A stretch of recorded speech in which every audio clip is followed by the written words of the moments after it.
Здравствуйте, в студии Николай Борисов и обзор чрезвычайных происшествий. Федеральная служба безопасности России по Якутии пресекла канал поставки наркотических средств в исправительное учреждение. Перевозчик груза, у которого была обнаружена коробка, не знал, что находится в посылке. Он получил товар от жителя Нерюнгринского района, который вступил в преступный сговор с заключенным. В целях установления лица, организовавшего канал поставки наркотиков, реализовано оперативное мероприятие. В результате операции выявлен заключенный, отбывающий наказание в исправительной колонии номер 1 за совершение аналогичного преступления, а также его пособник, отбывающий наказание за убийство, отмечают в ведомстве. Уголовное дело расследовано следственным подразделением управления ФСБ. Вина обвиняемых в пересылке доказана. Якутским городским судом наркодилер признан виновным и приговорен к 12,5 годам лишения свободы с отбыванием наказания в колонии особого режима. Вместе с этим к уголовной ответственности привлечены лица, вступившие в преступный сговор. Жительница Момского района обвиняется в мошенничестве и краже с причинением значительного ущерба. В республиканской прокуратуре сообщили, что уголовное дело направлено в суд. Социальный работник похитила у 74-летнего мужчины ноутбук стоимостью свыше 23 тысяч рублей, причинив потерпевшему значительный ущерб, сообщили в ведомстве. Также обвиняемая, занимая должность социального работника, не сообщила о своем трудоустройстве в Центр занятости населения и продолжила незаконно получать пособие по безработице. В настоящий момент причиненный ущерб полностью возмещен. Рядом со столицей Якутии в дорожно-транспортном происшествии пострадала 9-летняя девочка.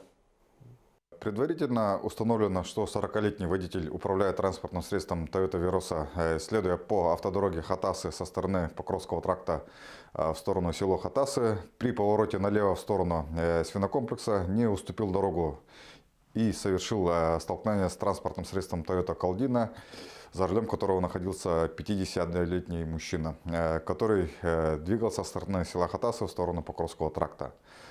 Прибывшая бригада скорой помощи доставила в детское медицинское учреждение несовершеннолетнюю пассажирку 9 лет автомашины Toyota Caldina, которая в момент дорожно-транспортного происшествия находилась на заднем правом пассажирском сидении, не пристегнутым ремнем безопасности. В результате дорожного происшествия несовершеннолетняя девочка лишь по счастливой случайности не получила серьезных травм.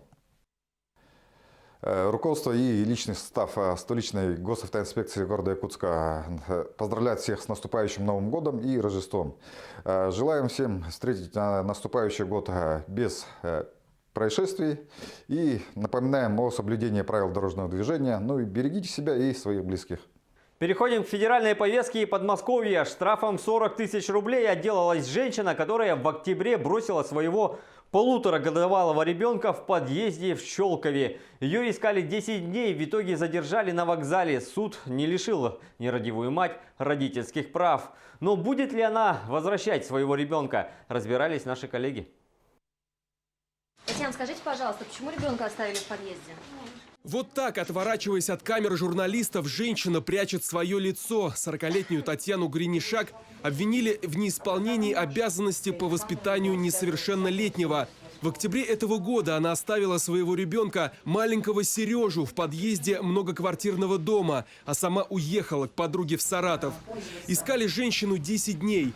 Мальчика нашли жильцы дома и отвезли в больницу. У него диагностировали бронхит. А позже, когда ребенок выздоровел, его передали во временную так называемую ресурсную семью. Гринишак признана виновной мировым судьей. Она вину свою признала в совершении данных преступлений, и уголовное дело было рассмотрено в особом порядке. По результатам ей было назначено наказание в совершении данных преступлений в виде штрафа в размере 40 тысяч рублей, и Гринишак была освобождена из-под стражи в зале суда. Суд не лишил Гринишак родительских прав, но будет ли она возвращать своего ребенка, женщина еще не решила. Для чего вы это сделали? Почему вы оставили своего ребенка в этом подъезде? Потому что у меня был нервный срыв. В связи с чем у вас был нервный срыв? С постоянными скандалами дома. Почему вы не отвели ребенка в специализированный орган опеки, полицию? Я тогда об этом не подумала. Скандалы с сожителем и сложная жизненная ситуация. Именно так женщина объясняет, почему она бросила своего маленького ребенка. А вот временные родители теперь боятся потерять малыша. Семья заботится о маленьком Сереже уже 3-й месяц. Его приходилось обучать даже простым навыкам. Например, кушать ложкой и умываться.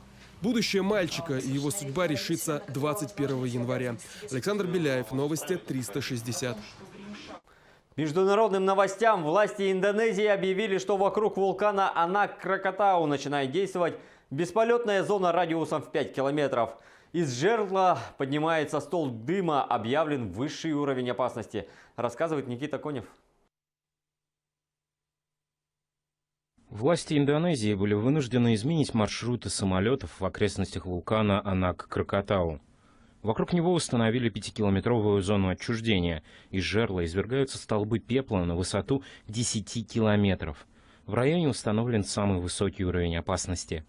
Из-за активности Кракатау на минувших выходных на Индонезию обрушилось мощное цунами.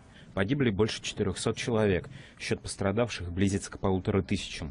Еще 16 тысяч жителей были вынуждены бросить свои дома и эвакуироваться. Спасательные операции продолжаются. Эксперты говорят о том, что Индонезию может ждать еще одно цунами. Однако у страны нет адекватной ситуации системы оповещения о стихийном бедствии.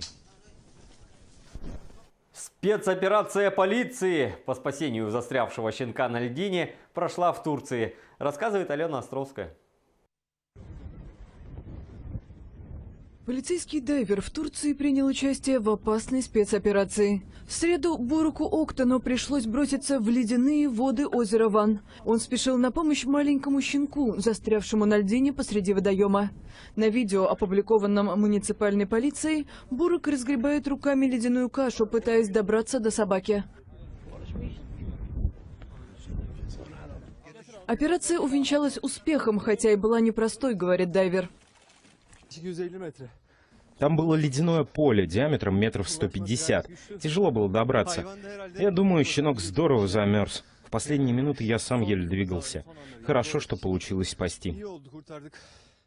Малышка действительно получила переохлаждение. Полицейские завернули ее в полотенце и отвезли в ветеринарную клинику. Врачи говорят, что позаботятся о ней, и собака непременно поправится. На этом пока все. Удачи, счастья и благополучия в наступающем году. Не оставайтесь равнодушными и берегите себя.